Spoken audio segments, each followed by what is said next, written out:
Bengaluru farm house లో జరిగిన rave party కేసులో తెలుగు సినీ నటి హేమకు బుధవారం మరోసారి పోలీసులు నోటీసులు జారీ చేశారు.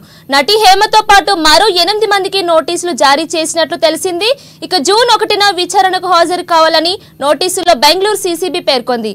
అయితే అనారోగ్య కారణాలతో ఈ నెల 27న విచారణకు హేమ హాజరు కాలేదు. అయితే హేమతో పాటు 86 మంది రేవ్ పార్టీలో డ్రగ్స్ వాడినట్లు ఇటీవల పోలీసులు తేల్చారు. కాగా నటి హేమ తాజా నోటీసులకు ఎలా స్పందిస్తారు, విచారణకు హాజరవుతారా లేదా అన్నది ప్రస్తుతం ఉత్కంఠగా మారింది.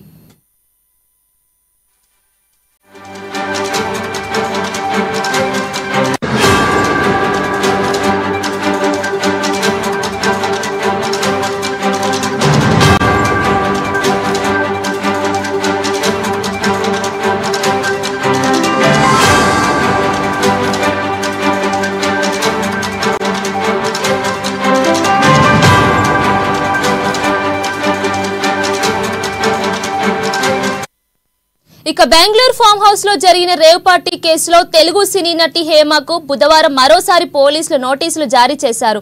నటి హేమతో పాటు మరో 8 మందికి నోటీసులు జారీ చేసినట్లు తెలిసింది. ఇక జూన్ 1న విచారణకు హాజరు కావాలని నోటీసులో బెంగళూరు సీసీబీ పేర్కొంది. అయితే అనారోగ్య కారణాలతో ఈ నెల 27న విచారణకు హేమ హాజరు కాలేదు. అయితే హేమతో పాటు 86 మంది రేవ్ పార్టీలో డ్రగ్స్ వాడినట్లు ఇటీవల పోలీసులు తేల్చారు. కాగా నటి హేమ తాజా నోటీసులకు ఎలా స్పందిస్తారు, విచారణకు హాజరవుతారా లేదా అన్నది ప్రస్తుతం ఉత్కంఠగా మారింది.